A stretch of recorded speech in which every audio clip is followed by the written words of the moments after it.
Most people who come to Marcus Aurelius come for the quotes. And the quotes are good. You already know some of them.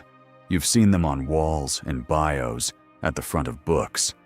They sound like the kind of thing a man who had everything figured out would say. But here is what most people don't know about Marcus Aurelius. He didn't have it figured out. He was the most powerful man in the world. Emperor of Rome, commander of its armies, ruler of 60 million people. And he spent his private hours writing notes to himself about how badly he kept failing the philosophy he believed in. Meditations was not a book he wrote for you. It was a journal he kept for himself. A record of a man fighting the same battles as you.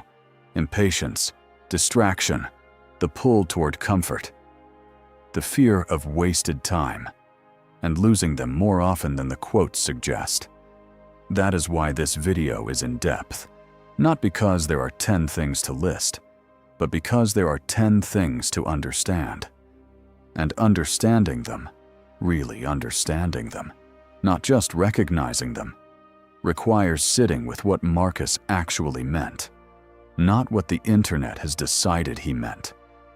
If you've ever read a Stoic quote and felt something, and then found yourself unable to use it when it mattered, this is the video for that gap. Not inspiration, but the bridge. Lesson 1. You will have this day again. Use it now. Every morning, before the responsibilities of empire began, before the petitions, the military dispatches, the political demands, Marcus Aurelius sat down and wrote. Not strategy, not plans. Notes to himself about how to be a person that day. This is the detail most people skip over. Not what he wrote, that he did it at all. That a man with more power, more obligation, and more pressure than almost anyone who has ever lived decided that the first use of his time each morning wasn't action, but preparation of the mind that would take the action. He understood something that most people learn too late. The day does not wait for you to be ready. It arrives with its own agenda, its frictions, its provocations, its unexpected demands, and the person who meets it unprepared is not meeting it freely. They are reacting to it, being shaped by it, living inside it rather than moving through it with any degree of intention. The Stoics called this the morning practice. And Marcus returned to it not because he was naturally disciplined, but because he knew he wasn't. He wrote in Meditations about the pull of the warm bed, about the temptation to tell himself he would begin properly tomorrow, about the voice that said 5 more minutes and meant something closer to the rest of your life. But the practice is not what most people think it is. It is not motivational. It is not about telling yourself, today will be a good day, or visualizing success, or building momentum through positive thinking. Marcus's morning practice was almost the opposite of that. He reminded himself each morning of what was coming, that the people he would encounter that day would be difficult, that some would be ungrateful, some dishonest, some petty, some cruel. Not because he was pessimistic, but because he understood that the person who is surprised by difficulty is the person most likely to be undone by it. Pre-deciding your response before the test arrives is not cynicism. It is the most practical form of preparation that exists. Here is what this looks like as a practice. Before the day begins, before the phone, before the news, before the first demand arrives, ask yourself one question. Not what do I want to accomplish today, but what will try to pull me off course today, and how will I respond when it does? Name it specifically. The meeting that will frustrate you. The person who will say something that gets under your skin. The moment of fatigue in the afternoon when the easier choice will present itself and feel entirely reasonable. Name those moments in advance. Decide, in the quiet of the morning, who you will be inside them. Marcus did this every day, not because it worked perfectly, but because it worked better than the alternative, which was arriving at the difficult moment having never considered it, and discovering again that the unprepared self is not the self you intended to be. Lesson 2. The obstacle is the curriculum, that morning practice, the preparation, the pre-decision, the naming of what is coming, only works if you understand what the difficulty is actually for. And that is where most people, even those who take the morning practice seriously, get it wrong. You already know the phrase, "The obstacle is the way." It has been on enough book covers and motivational accounts that it has started to lose its edge, to sound like something you say rather than something you do. But Marcus didn't write it as a slogan. He wrote it in the middle of a journal entry, in the middle of a difficult period, as a reminder to himself of something he kept forgetting under pressure. And what he meant by it is considerably more demanding than the version that circulates on the internet. He meant that the obstacle is not merely something to push through on the way to what you actually want. He meant that the obstacle is the thing, that what resistance reveals about you, your impatience, your rigidity, your tendency to treat difficulty as a personal injustice, is not an inconvenient side effect of the obstacle. It is the lesson the obstacle exists to teach. Most people approach resistance with a single question: how do I get past this? Marcus approached it with a different one. What is this asking me to become? The distinction sounds subtle. It is not. The first question treats the obstacle as a problem to be solved so that real life can resume. The second treats it as the location where real life is actually happening, where the character you're trying to build either gets built or doesn't, where the philosophy you say you believe either holds under pressure or reveals itself as decoration. Think about the obstacle you are currently facing, not in the abstract, the specific one, the one that has been sitting in the same place for longer than you'd like to admit, the one you've been planning to address, or waiting for conditions to improve around, or telling yourself you'll handle when things settle down. Marcus would ask, what has this obstacle been trying to teach you for as long as it has been there? Not what will you do about it? What has it been asking you to become? And have you been listening? Because the obstacle does not get tired of waiting. But it does have a curriculum, and every day you spend treating it as a problem to be removed rather than a teacher to be engaged is a day you leave the lesson unlearned, which means the test will come again, in a different form, in a different context, with a different face, but the same lesson underneath. The Stoics were not optimists about difficulty. They were realists about what difficulty produces when it is met with the right orientation. Not comfort, not ease, but a self that is measurably more capable of the next difficult thing than the one who avoided this one. That is the curriculum. It is not designed around your preferences, but it is designed with a precision that no external teacher could match around exactly what you need. Lesson 3. Your judgment is the wound, not the event.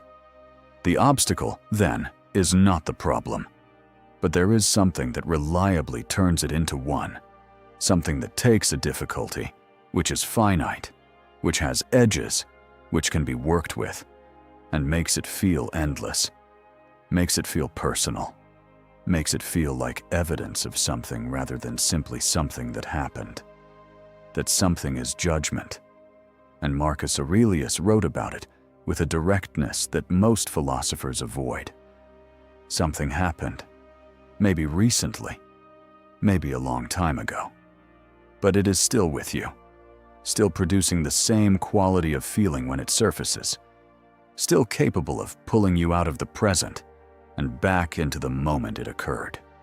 Still, in some meaningful sense, unfinished. He did not say that painful events don't matter. He said something more precise and more uncomfortable, that the event, once finished, is finished. What continues is not the event. It is your judgment about the event, your interpretation of what it meant, what it says about you, what it says about the person who caused it, what it says about the world. And that judgment, not the event, is what is causing the ongoing suffering. This is not a comfortable idea. It feels, on first contact, like it is asking you to minimize what happened, to pretend it wasn't as bad as it was, to perform a kind of philosophical forgiveness you haven't actually earned your way to yet. But that is not what Marcus meant. He was not asking you to revise the severity of what occurred. He was asking you to notice the difference between two things that most people treat as one: the thing that happened and the story you are telling about the thing that happened. The thing that happened is fixed. It is in the past. It has a specific shape and a specific set of facts, and none of those facts can be altered by anything you do now. But the story, the interpretation, the meaning, the verdict you have reached about what it says about you or about life, that is not fixed. That is something you are actively constructing right now, every time it surfaces. Here is what this looks like in practice. The next time something surfaces, the next time the memory or the feeling arrives uninvited, pause before the judgment begins. Not to suppress it, to notice it, to see, with as much precision as you can manage, the exact point where the fact ends and your interpretation begins. The fact, this happened. The judgment, and therefore this is what I am, or this is what the world is, or this is what people are. Marcus wrote that very little is needed to make a happy life, but he also wrote that it is all within yourself, in your way of thinking, which sounds like inspiration until you sit with what it actually demands. It demands that you take responsibility not for what happened, but for what you continue to do with it. Every day, in the small, private moments when the story starts again, and you have the choice, always, of whether to tell it the same way or begin to tell it differently. So, if this is landing, if you're already applying this to something specific in your life, rather than just filing it away, make sure you're subscribed. The next 3 lessons are where Marcus stops preparing and starts being tested. And that is where this gets harder. Lesson 4. Waste no more time arguing about what a good man should be. Be 1. Preparation, obstacles, judgment. 3 lessons about how Marcus set himself up to meet the day. But there is a failure mode that all of this preparation cannot prevent on its own. A failure mode that Marcus knew intimately because he fell into it himself repeatedly and wrote about it with a candor that is almost uncomfortable to read. The failure mode is this: knowing the philosophy so well that the knowing becomes a substitute for the doing. Of everything Marcus Aurelius wrote, this may be the line that reveals him most honestly, not because it is the most philosophical, because it is the most impatient. He wrote it to himself, as a rebuke. In a moment, and you can feel this in the original text, where he had grown tired of his own gap between knowing and doing, where the distance between the man he understood himself to be in theory and the man he was actually being that day had become too wide to ignore any further. Most people read this line as motivation, as a call to action directed outward, at other people who talk without doing, who philosophize without practicing, who debate virtue in the abstract while avoiding it in the specific. And there is some of that in it. But Marcus was writing to himself, and the line, read in that context, is not inspiring. It is sobering. It is a man who had read everything, thought about everything, written about virtue more carefully than almost anyone before or since, telling himself, in the privacy of his own journal, that he was still not doing it, that the argument was settled, that the knowledge was complete, that what remained was not more understanding, but more action. not a better theory of goodness, but a better practice of it. Today, in the specific circumstances of this specific day. This is the lesson that separates the philosophy from the identity. Because there is a version of Stoicism, and Marcus knew this version well, that becomes its own form of avoidance. Where reading about discipline substitutes for practicing it.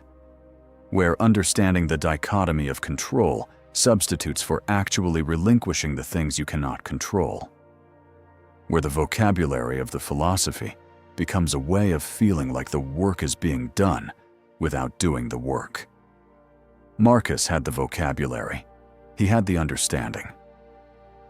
He had spent more time with the philosophy than almost any person alive, and he still had to remind himself repeatedly that none of it counted until it showed up in his behavior. Not his thinking, his behavior. In the room, in the conversation, in the moment where the easier choice presented itself, and the philosophy was the only thing standing between him and it. The question this lesson leaves you with is the one Marcus was asking himself. Not what do you believe about virtue, but where, specifically, are you still arguing about it, rather than practicing it? Where is the gap between your understanding and your behavior still wide enough that you would be embarrassed if someone could see it clearly? Find that gap. That is where the work is, not in the reading, not in the understanding. There. Lesson 5. The cucumber is bitter. Throw it away. But here is the other side of that coin, because not every gap is worth closing. Not every difficulty is asking you to become something. Some things are simply what they are, and the wisdom to know the difference is, in its own way, as demanding as the willingness to do the work. This is one of the least quoted passages in Meditations, which is interesting because it may be one of the most honest. Marcus wrote, "If the cucumber is bitter, throw it away. If there are briars in the path, go around them. That is all you need to know. There is no reason to make a great matter of it, or to go looking for reasons why such things exist in the world." Most people, reading this for the first time, find it almost disappointingly simple, almost cold. Where is the philosophy, they ask? Where is the insight? This sounds like common sense, but sit with it longer, because what Marcus is describing is something that most people, including most people who consider themselves Stoic, almost never actually do. The cucumber is bitter. That is a fact. It is not a judgment about cucumbers in general. It is not an invitation to investigate why this particular cucumber grew the way it did, or who is responsible for its bitterness, or whether cucumbers ought to be bitter, or what it says about the nature of the world that bitterness exists at all. It is simply a fact, and the appropriate response to the fact isn't analysis. It is action. Throw it away. Move on. Think about where you are not doing this.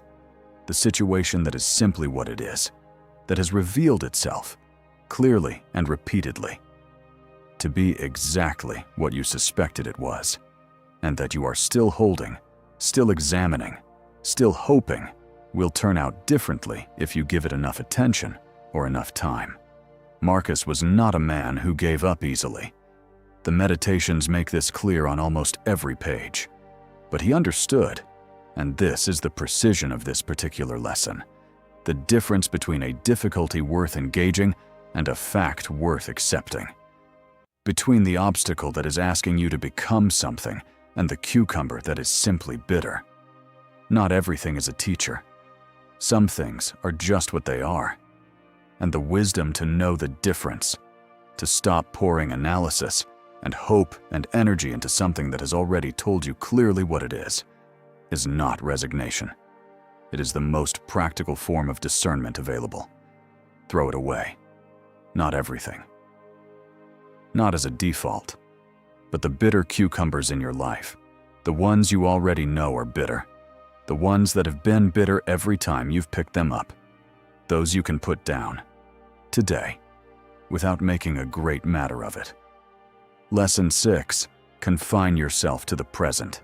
Knowing what to put down is one thing. But even when you've made the decision, even when you've identified the bitter cucumber and chosen to release it, the mind has one more move. One more way of keeping you inside something you've already decided to leave. It multiplies the difficulty across time. At some point during any difficult period, the mind begins to do something that feels like thinking, but isn't. It takes the difficulty of right now and stretches it forward. It asks, what if this continues? What if this becomes the new normal? What if a year from now, I am still here, still feeling this, still unable to find the way through? And in the space of a few seconds, the actual difficulty, which is finite, which exists only in this moment, becomes something enormous, something that stretches in both directions, weighted down by everything similar that has already happened, extended forward by everything similar that might still come. Marcus Aurelius understood this mechanism precisely. He wrote about it not as a philosophical abstraction, but as a daily experience, something he had to actively resist, repeatedly, over the course of a life that gave him more than enough material for the mind to work with. Wars, political betrayals, the deaths of children, the slow erosion of a body under the demands of military campaigns. He had reasons to project his suffering across time. He chose, deliberately and with effort, not to. His instruction was specific. Confine yourself to the present. Not the present as a concept, the present as a practice. The conscious, repeated act of returning your attention to what is actually happening right now. Not what happened before this, not what might happen after, and meeting only that. Because the present moment, even when it is difficult, is always manageable. It is always finite. It has edges. You can see where it begins and where it ends. It is the future version of the difficulty, the projection, the accumulation, the what if this never stops, that becomes unmanageable. And that version does not exist. It has never existed. It is entirely a product of the mind, operating without instruction.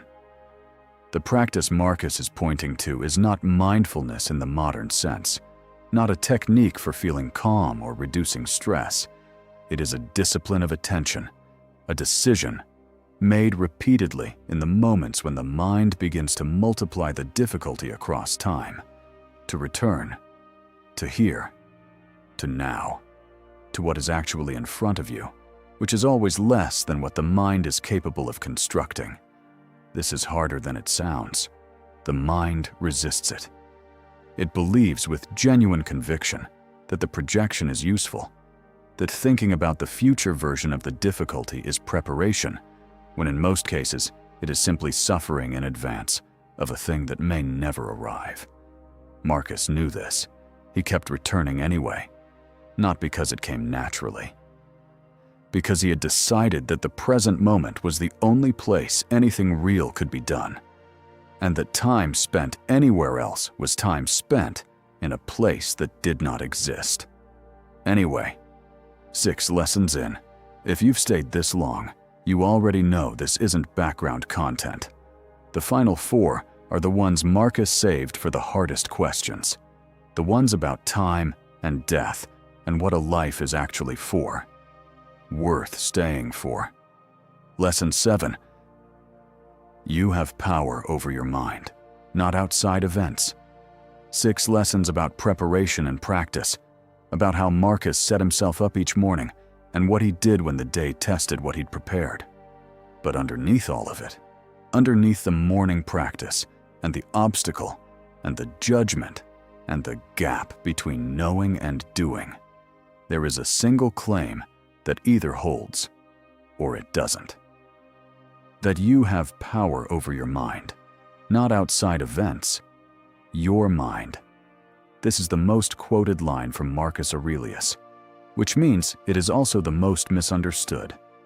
Most people encounter it as a statement about resilience, about the ability to stay positive under pressure, about choosing your attitude regardless of your circumstances. And there is something in that reading, but it is the surface reading, the one that makes the line feel like encouragement rather than what it actually is, which is a demand. Marcus was not describing a feeling he had. He was describing a discipline he practiced, one that he failed at regularly and returned to daily. The power over your mind that he is pointing to is not a natural state. It is not what happens when you are sufficiently calm or sufficiently wise or sufficiently removed from the difficulty. It is what happens when you do the work, the specific, unglamorous daily work of catching the mind in the act of reacting and returning it again and again to something more deliberate. Here is what that work actually looks like. Not the version that sounds like a quote, the version Marcus was living. Something happens, an external event, an insult, a setback, a disappointment, a betrayal. And in the fraction of a second between the event and your response, there is a moment. Most people never find it because they have never looked for it. The response comes so quickly that it feels automatic, as if the event caused the feeling, as if there was no gap, as if the mind had no role in what just happened. But the gap is there. It is always there. Marcus spent his life learning to find it and then to use it. To catch the mind in the moment between stimulus and response and ask, before the reaction completes itself, is this the response I am choosing, or simply the one that arrived first? The power over your mind is not the power to feel nothing. It is not the power to be unmoved by what is genuinely moving. It is the power to introduce intention into the gap, to make the response, however briefly, a decision rather than a reflex. This is not a power you acquire once and keep. It is a power you practice every time the gap presents itself. Which means every difficult moment is not an interruption of the practice. It is the practice. The stimulus is the training ground. The provocation is the equipment. The person who insults you, the situation that frustrates you, the outcome that disappoints you, each of these is the specific material from which the discipline is built. Marcus had 60 million people, an empire, and a philosophy, and he still had to remind himself of this every day, which is perhaps the most useful thing about him. Not that he was exceptional, but that he was ordinary enough in his struggles that his method remains available to everyone. Lesson 8. The impediment to action advances action. That gap, the one between stimulus and response, is where the power lives. But there is a larger version of the same principle, one that operates not in the fraction of a second between provocation and reaction, but across months and years, across the shape of an entire life. Marcus wrote, "The impediment to action advances action. What stands in the way becomes the way." The physics of this are worth sitting with, because what he is describing is not a mindset shift. It is a description of how things actually work when you stop fighting the shape of reality and start moving within it. Most people encountering an obstacle try to go through it. When that fails, they try to go around it. When that fails, they wait for it to move. And in the waiting, which can last months, years, entire chapters of a life, they are not still. They are spending energy, maintaining the effort of resistance against something that has shown no intention of moving. Marcus is pointing at a third option that most people never reach because the first two feel so necessary. What if the obstacle is not blocking your path, but defining a new one? What if the direction the resistance creates, the forced detour, the unexpected constraint, the closed door, is not a deviation from where you were going, but a more accurate map of where you are actually able to go. This requires a specific kind of surrender that is not passive. It is not giving up. It is releasing the attachment to a particular route while keeping the commitment to the destination. And in some cases, Marcus understood this, releasing the attachment to the destination itself when the obstacle has revealed that the destination was wrong. Think about the impediment that is currently in your way, not the one you've already moved past, the one that is still there, the one you are currently spending energy on, currently maintaining resistance against, currently waiting for conditions to change around. Ask what direction it creates, not what it blocks, what it creates. Where does the path go if you stop pushing against this particular wall and start moving along it instead? What becomes possible in the direction the obstacle is already pointing you? The answer may not be where you intended to go. It rarely is. But Marcus's experience, a lifetime of military campaigns, political constraints, personal losses, was that the direction the impediment creates is almost always more honest than the one you had planned, because it is shaped by reality rather than preference. And building a life on reality, however constrained, is more durable than building one on a plan that the world has already decided not to cooperate with. Lesson 9. It is not death that a man should fear. It is never beginning to live. All of this, the morning practice, the obstacle, the judgment, the gap between knowing and doing, the power over your mind, the direction the impediment creates, all of it only matters if you actually begin.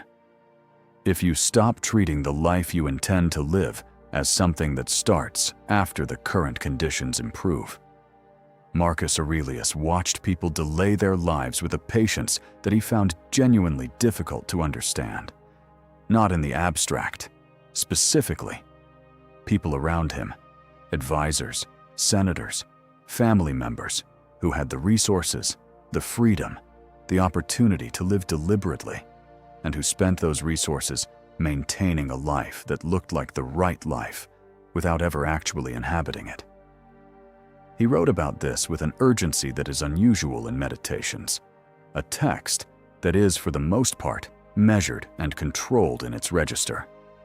But on the subject of delay, of the life unlived, of the years spent in preparation for a beginning that never comes, he loses some of that control. Because he understood, with a clarity that his own mortality kept sharp, what delay actually costs. It costs the thing itself, not the preparation for the thing. The thing. Most people understand this in principle. They know, in some abstract sense, that time is finite, and that delay has a cost. But the knowledge sits at a level of abstraction that doesn't quite reach the behavior. Because the delay never feels like delay. It feels like reasonable caution, like prudent preparation, like waiting for the right moment, which is always just slightly ahead. After this project is finished, after this situation resolves, after things settle down enough that beginning feels possible rather than reckless. Marcus would say, the moment you are waiting for is this one. Not because conditions are perfect, conditions are never perfect, but because the alternative to beginning now is not beginning under better conditions later. It is, with a probability that increases every year, not beginning at all. This is not a call to recklessness. Marcus wasn't reckless. He was one of the most careful, deliberate, measured men in recorded history. But he drew a precise line between the caution that serves the work and the caution that substitutes for it, between genuine preparation and the comfortable performance of preparation that never quite arrives at the thing it was preparing for. The question he is asking, the one this lesson leaves you with, is not, are you ready? It is what are you waiting to be ready for? Name it. The specific thing. The beginning. You keep deferring to a future version of your life that keeps moving forward at the same pace you do.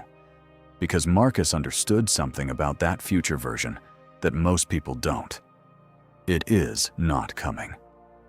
Not as a separate, better prepared, more settled person who will finally be ready to begin. That person is you now, with the resources you currently have, and the conditions that currently exist. And the life you are waiting to begin is the one you are living while you wait. Begin it. Not completely. Not perfectly. Begin it today, in whatever form is available to you today. Because the only alternative Marcus could see, and he looked clearly, was arriving at the end of a life and discovering that the living of it had been mostly deferred. Lesson 10. When you wake up in the morning, tell yourself, the people I deal with today will be meddling, ungrateful, arrogant. We started this video with the morning practice, with Marcus sitting down before the day began and preparing his mind for what was coming. It is right that we end there too, because this final lesson is the morning practice in its fullest form, the one that reveals not just what Stoicism asks of you intellectually, but what it asks of you as a person. Most people know the first half of this passage. It circulates widely, usually as evidence that even Marcus Aurelius expected the worst from people, and that there is something stoic about low expectations. But the passage doesn't end there. And the second half is where Marcus reveals what the philosophy actually asks of you, what it costs, what it requires of a person who takes it seriously rather than using it as permission to be cold. The full passage continues, "But I have seen the beauty of good and the ugliness of evil, and have recognized that the wrongdoer has a nature related to my own, not of the same blood or birth, but the same mind, and possessing a share of the divine. And so, none of them can hurt me, for none of them can fix me to doing wrong. And I cannot be angry at my brother or fall foul of him, for we are made for cooperation." Read that slowly, because what Marcus is describing is not resignation. It is not low expectations as a coping mechanism. It is something considerably more demanding. He is saying, I know exactly who I will encounter today. I have no illusions about the difficulty of other people, their self-interest, their ingratitude, their capacity for pettiness and cruelty. I am not surprised by any of it. And having named it clearly, having looked at it without flinching, I choose anyway to meet them as a brother, to refuse anger, to refuse the comfort of contempt, to remain in the face of everything I know about people, committed to cooperation. This is what the morning practice was actually building toward. Not armor, not distance, not the cold detachment that Stoicism is sometimes mistaken for, but the specific kind of strength that allows you to see people clearly, without illusion, without sentimentality, and still choose to show up for them. Marcus was emperor. He had more reason than most to be contemptuous of people, more exposure to ingratitude, to pettiness, to the gap between how people behaved and how they ought to behave. And he wrote this to himself as a daily instruction, not because people deserved it, because he had decided that this was the kind of person he intended to be, not the person shaped by the behavior of others, reactive, armored, gradually hardened by exposure, but the person who had looked at the worst of what people are capable of and decided, with full awareness, to meet them anyway with something better than what they brought. That is the final lesson. Not a technique, not a practice, a decision about who you are going to be, made every morning, before the day begins, before the tests arrive, before the difficult people present themselves and invite you to become someone smaller. Marcus made that decision every day. He failed it sometimes. He returned to it the next morning. That is the whole of it. The failure and the return. The decision and the renewal. Not a destination, a direction. Chosen again every morning, for as long as you have mornings left. Everything in this video came from a man who never intended anyone to read it. Marcus wrote meditations for himself, as a private discipline, a daily return to the things he kept forgetting under pressure. The fact that we have it is almost an accident of history. But there is a companion to that private discipline that is less often discussed. A set of practices drawn from the same Stoic tradition, not for understanding the philosophy, but for the moment after the decision. The distance between knowing and actually walking away clean. If that gap is something you recognize, that video is already on your screen. If you made it this far, then I want to say something to you directly, outside the philosophy, outside the content. Most people don't finish things, not because they lack interest, because somewhere around the middle, the effort of staying present becomes harder than the comfort of moving on to something easier. You stayed. That is not a small thing. It says something about the kind of person you are trying to become, and more importantly, about the kind of person you already are. I don't know what you came here carrying, but I hope something in the last 40 minutes gave you a way to carry it differently. That's all I'm ever trying to do with this. I'll see you in the next one.